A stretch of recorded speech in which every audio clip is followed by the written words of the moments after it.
The 15th of January every year is the day that has been set aside to celebrate the fallen heroes of Nigerian armed forces in Nigeria. This year's celebration is the first that this administration under President Muhammadu Buhari will be celebrating. Let's go to the celebration. This year's celebration, which is the first under this administration, started with the usual march past by the armed forces at the National Arcade, where President Muhammadu Buhari inspected the military men in their ceremonial regalia.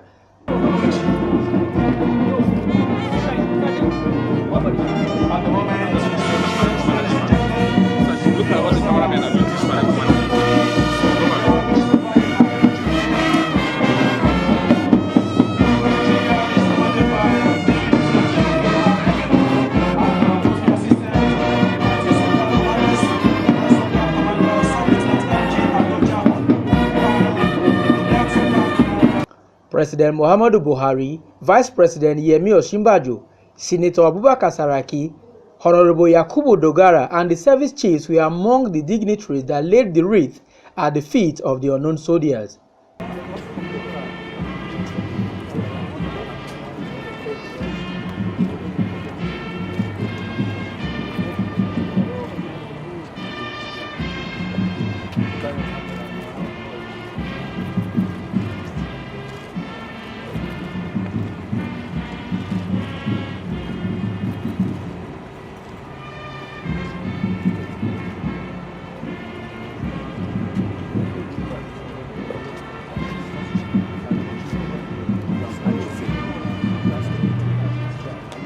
This year's event was, however, unique as the president talked to the soldiers who are in the battlefield in the northeast region, where he assured them of the federal government's support and the need to do everything possible to bring back the Chibok girls.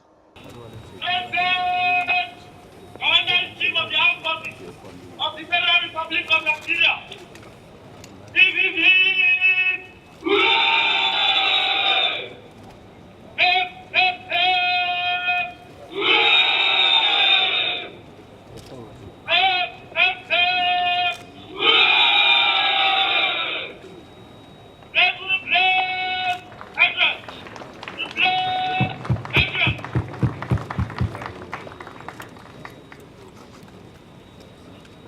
The Senate President Bukola Saraki, Chief of Defense Staff General Gabriel Olonishakin, and the Inspector General of Police IGP Solomon Arase are also hopeful that Nigeria will soon overcome the war. You know, we are all appreciative of the ultimate sacrifices they are making for this country. The peace that we're seeing, the improvement we're seeing, the situation in the Northeast is due to their effort. And it also confirms the capacity of our men and armed forces. The morale is high now. We're all here to honor that. Those who have made the ultimate sacrifices, as we said, may Almighty have contribute Ghana eternal peace, give strength to their family, and those that left behind to be proud of what the men and women they've done for this country. And we'll continue to support the armed forces in their events. Some of the innovations we saw today, very impressive. It shows that with a committed government, with focused leadership, this country has the resources and the people to be able to do it. It's very encouraging, and you leave here feeling that, yes, you will feel proud of your country. Of course, it will heighten the morals of the troops to ensure that they do the needful to bring this particular operation to a close as quickly as possible. The take-home lesson is for us to always support our troops and ensure that we pray for their successes wherever they are committed to for their operations. Thank you. For those people who have lost their lives, the only thing that we owe them is to ensure that we keep this country united as one indivisible country. The ceremonial release of the pigeon was not also left out of the celebration. From what you can see, this year's celebration was a unique one. There was an opportunity for the president to personally interact with the troops that are presently in the field doing what they know how to do best. Everybody is optimistic, and there was one thing that was very unique. The president told the troops that Nigerians are expectant that very soon the Chibok girls will be located. From the cenotaph at Eagle Square, Abuja, Nigeria, I am Festus Ejiroge Nefifen for Ben Television.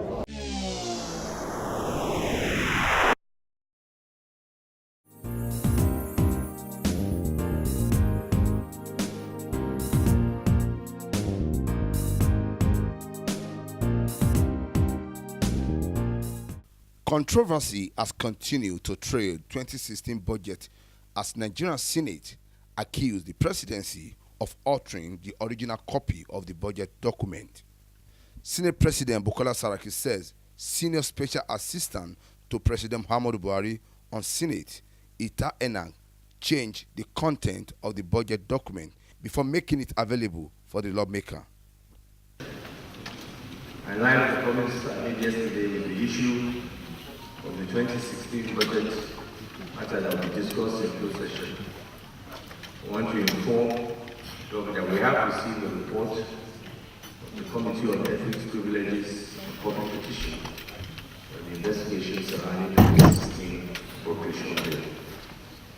Our finding is that the Senator Taina, the SSA, to the President on last matters, printed copies of the 2016 appropriation bill and brought to the Senate. We have discovered that what he brought is different from the version presented by Mr. President. We have resolved to consider only the version presented by Mr. President as soon as we receive some copy of the original document from the executive. Is this a true reflection of what transpired?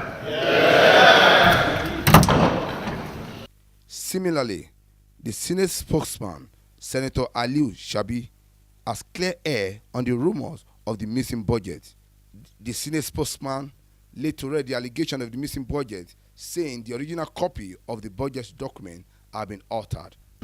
The report about a missing budget is not true. We don't have a budget that is missing, and we still maintain that we don't have a budget that is missing. But you recall that the Senate President did inform Nigerians that there is an issue that a committee was asked to investigate.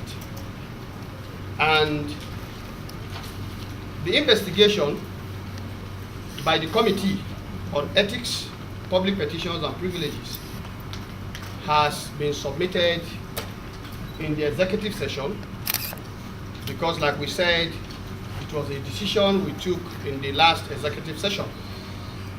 Now, our findings are this: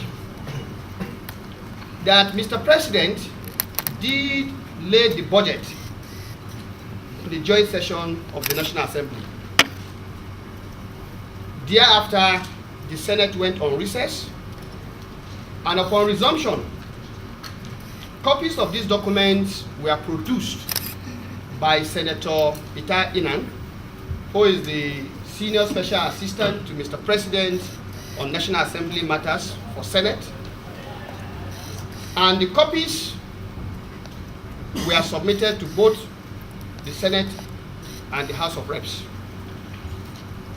What we found out is that the document submitted by Senator Ita Inang upon our resumption has some differences.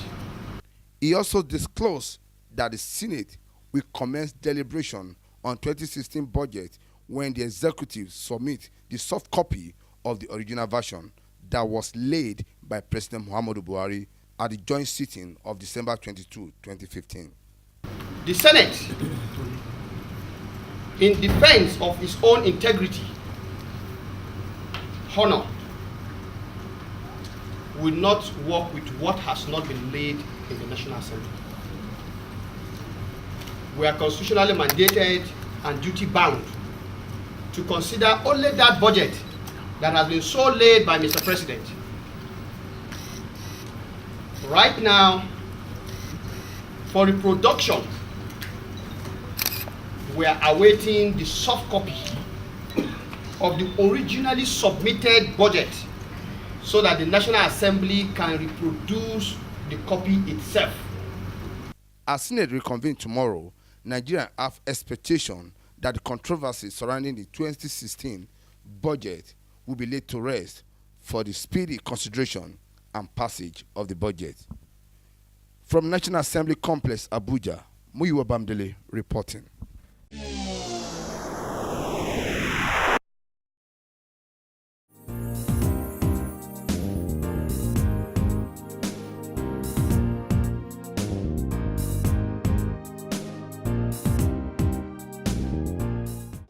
The electronic dividend platform newly introduced by the Securities and Exchange Commission is hoped to reduce infractions in the capital market to the barest minimum.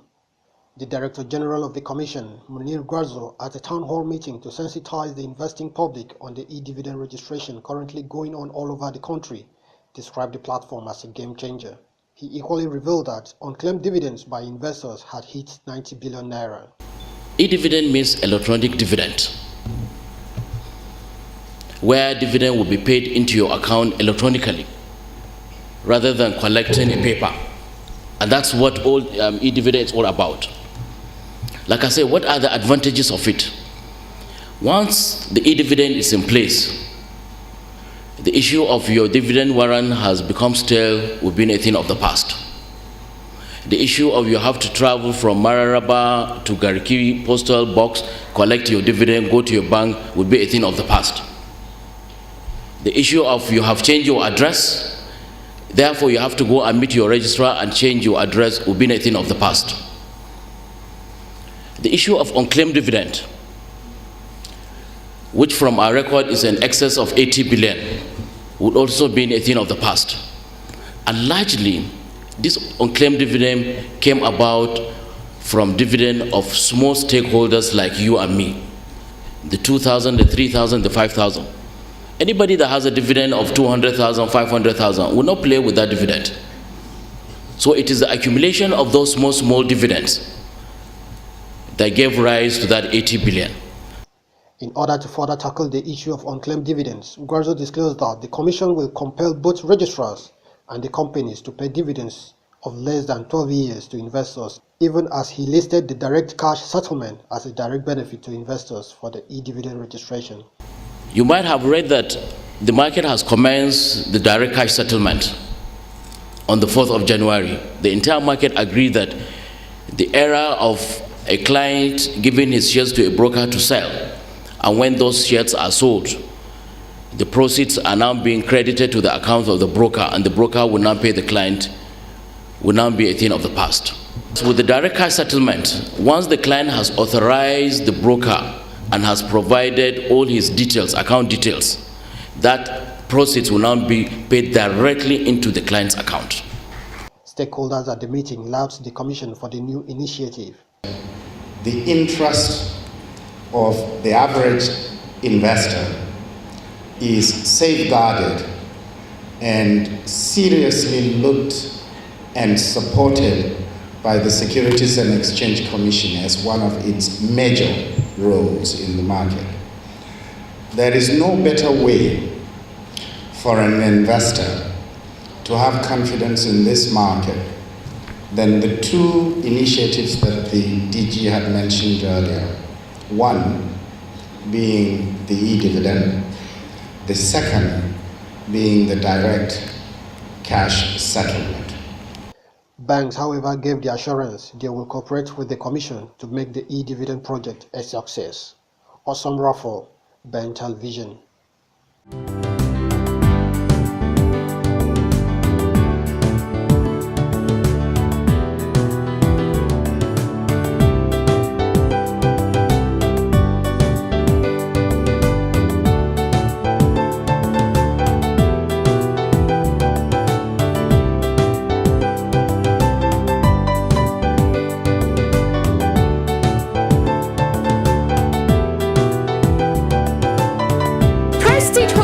Suites, number 1 AMO Road off Airport Road, GRA, Benin City, Edo State.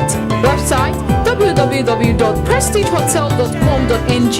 Email info@prestigehotel.com.ng. Telephone number 070-620-84038, 081-519-74044. Prestige Hotel and Suites, world-class hospitality.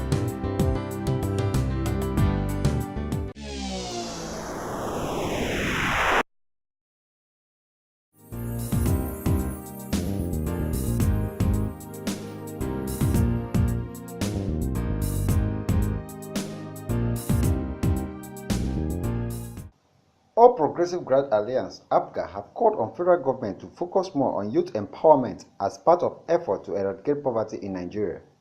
National chairman of the party, Victor Ikechukwu, at a press conference in Abuja, said there is need for government to provide skills for unemployed youth as thousands graduate every year from universities without a job. What we expect the government should do is to tighten the nozzle on corrupt practices all over the country. Our country is where it is today because of corruption and because of the inability of our leadership to respect the sensibility of the Nigerian people. We wish to urge the federal government to find a way around the present economic difficulties in the country. Nigeria cannot survive this way. And our party, APGA, is appalled by the present economic downturn, particularly in the country. We know that globally the situation is bad, but the situation in Nigeria is unavoidably the way it is because past administrations, from the time the war ended till now, did not do what they were supposed to do to advance the cause of democracy and sustain economic stability in the country. The chairman, who pledged the party's collaboration with federal government on its current corruption fight, said the party is saddened by the present economic situation in the country. Our universities should be able to produce graduates that will be entrepreneurs. As soon as they leave their university environment, they will be able to survive on their own. Everybody mustn't depend on unemployment or white-collar job from federal government or interministerial agencies. They should be able to survive on their own and contribute something to the economy. The kind of graduates we produce in this country are always dependent either on their parents or on the government. There's no way we're going to survive like that. Our population has continued to grow, while opportunities for advancement, individual and collectively, have continued to shrink. So what we're saying as a political party is that the federal government under General Muhammadu Buhari should do more to create the ambience for companies and ministries and parastatal agencies to produce jobs for millions of unemployed youth across the country. He noted that APGA will continue to support federal government efforts in the fight against terrorism. From Abuja, LM Chukwemeka reports.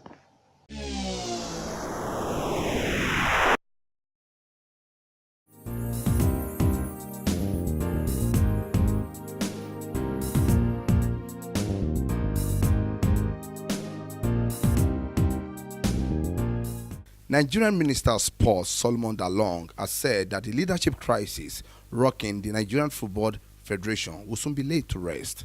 The minister, in a chat with journalists in Abuja, said all the warring party have been invited for a meeting. Now, I've also invited both parties to meet with me on the 20th of January 2016, having studied, examined, and analyzed the documents before me, so that we can resolve this issue finally.